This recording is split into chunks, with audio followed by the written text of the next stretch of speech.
Good morning, good afternoon, and good day, everybody. David here. Now, in today's video, we're going to have a deep dive and breakdown of everything we know about Void 3.0 coming with the Witch Queen in Destiny 2.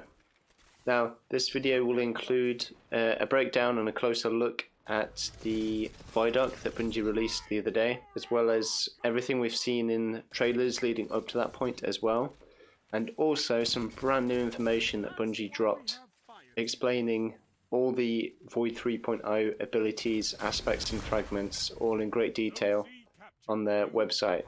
So, quickly before we get started, as you could probably hear, my voice is a little funny. Unfortunately, I have actually got COVID. Not to worry, I'm all okay. I just feel really drained. But other than that, I feel alright. So, apologies for the weird voice, but without further ado, let's get into it. So, first of all, let's look at the fragments. In Season 16, you're going to see a massive revamp to the Void subclass system across all three classes. So again, they are updating the light subclasses to be very much like Stasis is, with aspects and fragments, so just huge amounts of customization. This is nothing new, we've known about this for a while now, but they've actually released some of the fragments and aspects in this trailer. So the very first one, do note that these are all specifically for the Warlock subclass, the Voidwalker. Even though the fragments are universal, the aspects are class specific, so the aspects will be different for each. So the very first fragment that we see is the Echo of Exchange. Melee final blows grant grenade energy. This is pretty much in the game already under Top Tree Voidwalker with the Entropic Pull, where this one claims if you strike an enemy with this melee ability, drain their life force and use it to recharge your grenade. Now the difference with this one is that the Echo of Exchange needs to be a melee final blow, whereas Entropic Pull states that it's just striking an enemy. So that's a important difference. The next fragment we see is Echo of Remnants. Now this one claims your lingering grenade effects, so Vortex Grenade, Void Wall, Void Spike and Axiom Bolt have increased duration. Now this exists currently, but actually under Bottom Tree Voidwalker. So Lockdown states grenade effects last twice as long, allowing for strong territorial control and increased damage potential. So just a duration buff basically. Now what's also very interesting about the fragment is that it states it only affects lingering grenades, so Vortex Grenade, Void Wall, Void Spike and Axiom Bolt. Now the very last fragment we see is the Echo of Reprisal. So final blows when surrounded by combatants grant super energy. Again, this is very much in the game already under Bottom Tree Sentinel. So the in the trenches, kills while surrounded by enemies reduce the cooldown of your super.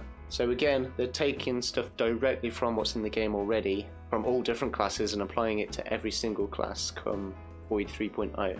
So I actually recorded all that previous footage before Bungie go and drop this right as I'm editing, so here we are. So they've announced a few more fragments since then. So they say, to complement the class specific aspects, Void 3.0 will also introduce a number of fragments. So there was the 3 that we looked at in the Vidoc, and they've announced another 4 here, bringing the total up to 7 that we know about, and I believe there will be another 7 that we don't know about. That will be a surprise. For those that don't know, Stasis has 14 fragments in total, so I'm guessing they're going to do the same amount for Void. So the first one here, Echo of Expulsion. Void ability kills cause enemies to explode, and this provides you an intellect bonus. This is another one where it's very much in the game already, and I believe that's under Top Tree Voidwalker. Echo of Provision, so damaging enemies with grenades grants melee energy, but this does give you a strength penalty.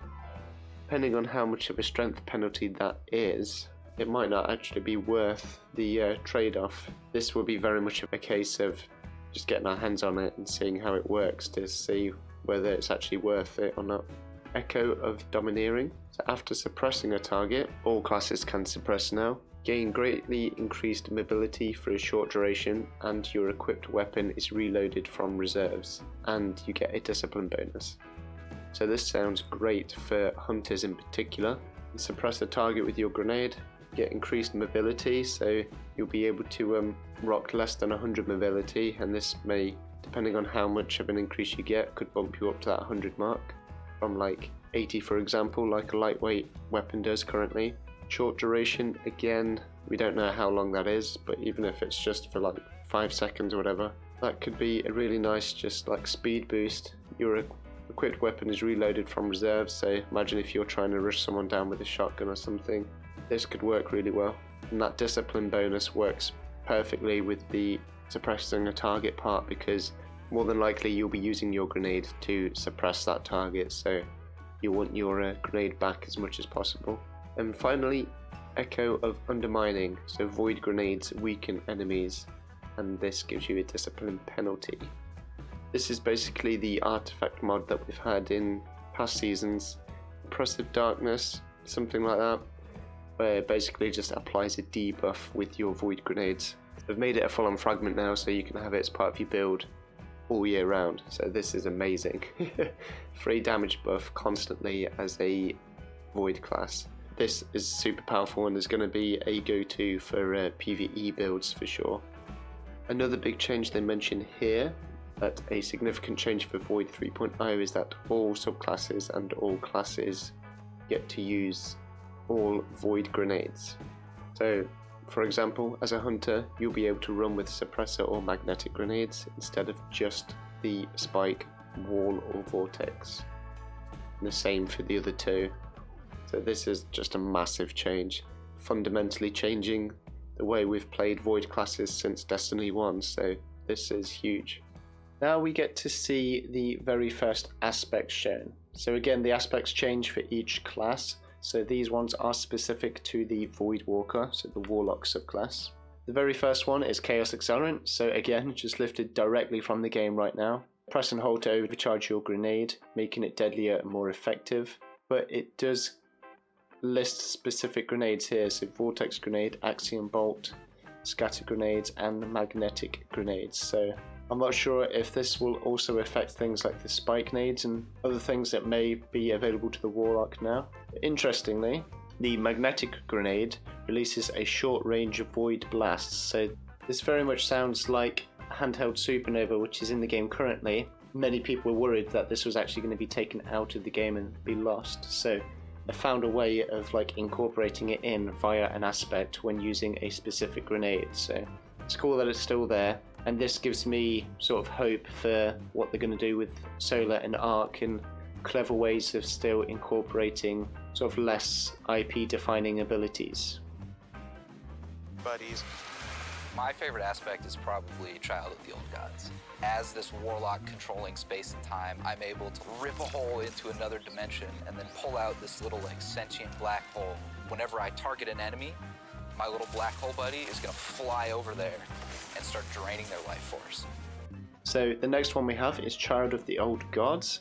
This is a brand new aspect and a new ability that's not actually currently in the game. So you cast your rift to create a void soul. This is very much similar to Bomb Tree Stormcaller with the Arc Soul ability, creating a rift and creating like a little helper from that. However, where this takes it to the next step, when you damage a target with a weapon, your little void buddy flies to them and drains them, doing damage and weakening them. The phrase weakening them is lifted directly from Middle Tree Nightstalker with the Hunter, with the Shattering Strike, so after performing Flawless Execution, your melee attacks weaken enemies. This is a debuff. Void Soul is going to be epic in endgame activities, just for the fact that it can apply a debuff on top of, say, the buff that you get from your Empowering Rift, and so on. And much like the fragments, they've actually announced a few more aspects as well, specifically for all three classes and not just the Warlock like we saw in the Viaduct. But the Warlock aspects that have been announced are Chaos Accelerant, but an extra thing we get to see here is that Magnetic Grenades overcharge into Handheld Supernova. So Handheld Supernova is still in the game, it's not been taken out, so this is great. Feed the Void. Defeat an enemy with a void ability to activate Devour. So again, this is directly lifted from Bottom Tree Voidwalker, currently in the game.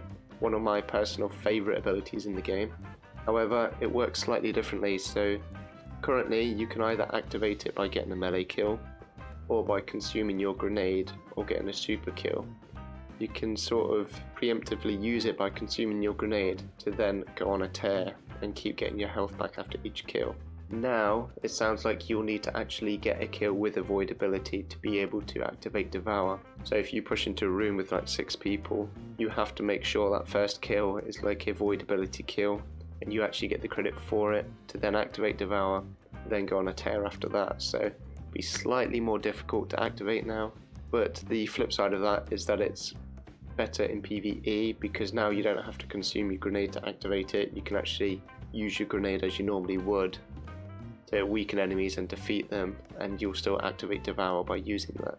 And finally, Child of the Old Gods. Again, this was in the Vidoc. You cast your Rift to summon a Void Soul.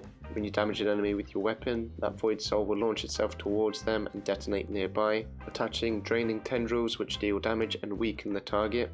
When your Void Soul deals damage, it restores either melee and grenade energy if you're running the Healing Rift, or health if you're running the Empowering Rift. Defeating an enemy who's being drained grants Rift energy, so again you can just keep looping your Rift by keep damaging people and getting that energy back. And this will also stack with the Void exotic that gives you like a Devour effect as well. So a lot of just build crafting and a lot of potential with all of these things. So the Titan's 3 aspects that it has are controlled demolition, so hitting a target with a void ability or volatile detonation will make them volatile. This is very much already part of the Titan void kit under Middle Tree Sentinel, where you can apply those detonations to people. Then when you hit them again, they'll explode, and then those detonations will like spread out across other enemies and stuff. Bastion. So casting Barricade generates overshield for yourself and nearby allies. So we actually did see this in the Vidoc trailer. Those bunkering behind the shield will regenerate overshield over time and extend the overshield's duration. This could be very, very powerful in something like Trials, where you're casting your Barricade to get a res. Then you can just keep your overshield up as you're bunkering down behind this shield with your teammates. So again, things where you're capturing points and whatnot, this could be hugely powerful. And finally, Offensive Bulwark. So whilst you have Overshield or inside the Ward of Dawn, so that's the bubble, grenades charge significantly faster. This is already part of the Top Tree kit, and you have increased melee damage. So again, this is lifted directly from Top Tree Sentinel as it is. You also gain an additional shield throw for your Sentinel Shield Super. So that's part of the Bottom Tree Sentinel kit. So here they've just combined it, but because Ward of Dawn and Sentinel Super are now 2 separate supers, this aspect will do something different depending on what super you're rocking. Now for the Hunter, they've announced these 3 aspects. So Trapper's Ambush. Player can activate Quick Fall to spend their melee charge and dive to the ground, creating a smoke cloud upon impact. So this is the thing we saw at the end of the Vidoc. This very much looks like a shatter dive type move. Enemies caught in the cloud are weakened and allies become invisible. In addition, snare bombs upon attaching to surfaces or enemies cause nearby allies to become invisible. So again, this very much sounds like a shatter dive thing that you can do, but actually make a pool of like weakened area, which is fantastic. Again, that's just a debuff to your enemies, and also applying a invisible effect to all of your allies. A snare bomb, being able to apply invisibility as well as attaching to surfaces or enemies, is fantastic. That's basically combined the current Top Tree Smoke Bomb with Bottom Tree Smoke Bomb. Vanishing Step, dodging makes the hunter invisible. Again, this is directly lifted from Top Tree. Stylish Executioner, defeating a void debuffed target, so that's weakened, suppressed, or volatile. We can apply the weakened effect with the Trapper's Ambush. So defeating a void debuffed target grants invisibility and true sight. So this is lifted from Middle Tree already. While invisible and after a stylish execution, your next melee attack weakens enemies. So again, this can just be some ridiculous like loop where you throw a grenade that, because of the fragment, can weaken an enemy. You defeat that enemy, you then gain invisibility and true sight. You can see where the next enemy is and push up whilst safely invisible to melee them, to apply another weakening effect, to then kill that person and get invisibility and true sight from there, and just keep looping it that way. So this does sound really powerful, and it's a way of making, I guess, in more endgame content, there's a reason for the hunter to play the invisible tree and to push up and rely on melees and stuff more, rather than just chipping away at every single enemy with like a scout rifle or something. Now I want to point out the importance of this next bit in the trailer, and again this circles back round to those 3 core identities with regards to stasis that's currently in the game. So the Warlock being the freeze class, Hunter for slow, and Shatter for the Titan. 4. One of the things we wanted to do is create a core set of verbs like we did with stasis. So as you said there, so they're creating specific verbs like they did with stasis, and my educated guess would be that there's one corresponding to each class to give each class its sort of unique playstyle still. We wanted you to feel like you were the energy vampire, feel like you were the Night Stalker, feel like you were that protector, that big sentinel titan.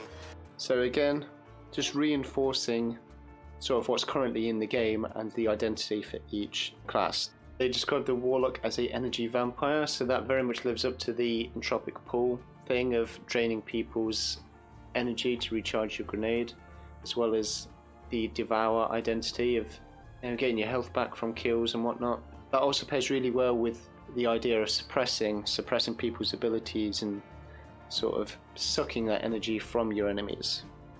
Again, with the Hunter one, they describe it as just a Night Stalker, so I don't think this one's going to change too much, but just prioritizing like having enhanced radar for tracking people, going invisible, smoking and slowing people down, just causing just hassle and being a real pest.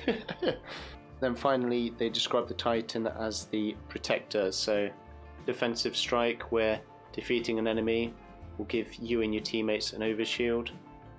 Possibly a idea of damage reduction being brought to the Titan, but also because they're the tank class, they might prioritize more things like void detonations and just massive like ad clearing potential. Now, one final thing I want to take note of from this article they released is their terms. So again, in the Vidoc, I was talking about the importance of the slow, shatter, and freeze terms that are associated with each class and how they approach stasis. And they've listed here the terms associated with void. So there's suppress, weaken, volatile, invisibility, overshield, and devour. Most of these are already in the game, so I won't break those down. The important ones I do want to touch upon is weaken. So again, this is based on the artifact mod of being able to apply debuff with your void abilities, and volatile, so the target will explode in a void detonation. Then they go on to break down how they're approaching each class specifically in regards with these verbs. So the Titan is the stalwart shield of a fire team. So they're going to be prioritizing like overshield and volatile, whereas the Hunter prioritizes movement and stealth, so they're going to be focusing more on invisibility and weaken, whereas the Warlock is focused on the sort of remaining 2, so that would be devour, healing allies and getting their health back, as well as suppressing. Another quick note is that the Nova Warp Super, the Sentinel like blades, are also still part of the Void kit for the Warlock and the Hunter, so each Void class effectively is going to have 2 supers. They then go on to talk about the goals for not only Void 3.0 but just their outlook going forward on the whole, and how they're going to approach the Solar and Arc 3.0 as well. The Void 3.0 update is really setting the stage for how we're thinking about updating subclasses for the rest of the year. We're going to extend this philosophy to Solar and Arc. Solar obviously is going to be about burning, but there's this other component to Solar, and that's healing. Arc is all about chaining. It's all about lightning, direct attacks, quickness. So They explained there that they've got ideas for Solar and Arc. Solar's identity being burning and healing, and Arc being chaining damage and direct attacks and an emphasis on quickness. So again, we can speculate based on things in-game already, things like Lightning Weave. Melee hits greatly increase weapon reload speed, emphasizing quickness for the Arc subclass, as well as focused breathing. Sprinting recharges your dodge ability, increases maximum sprint speed. So you can imagine this for like a Titan, sprinting recharging your barricade.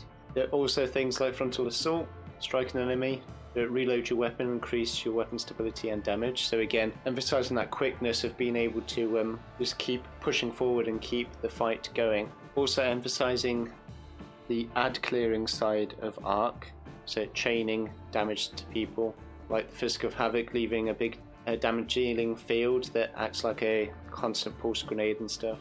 But also like Chain Lightning for the Stormcaller and Arc Web, all these things that live up to what Bungie claim the identity is for each subclass could be directly lifted from the game right now, and you could have things like Arc Web for your Hunter, for your Titan as well. So this gives us a little window into what they're going to be doing in the future. This is the same for Solar, so again prioritizing burning and healing. Things like Igniting Touch, striking a combatant, burns them, and makes them explode, spreading to nearby enemies. But also things like the Baby Throwing Hammer right now, where you throw it and once you pick it up you actually gain health regen, so this could be applied to like the Hunter Throwing Knife or something. Soul Invictus, applying a health regen when you get Solar ability kills.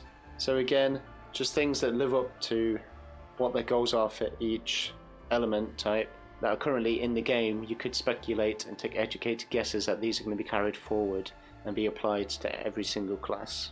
We're going to take the fantasies that you know and love today, we're going to embellish them. So what you'll see is like all of the new abilities, all the new actions you take, reinforce that to the core.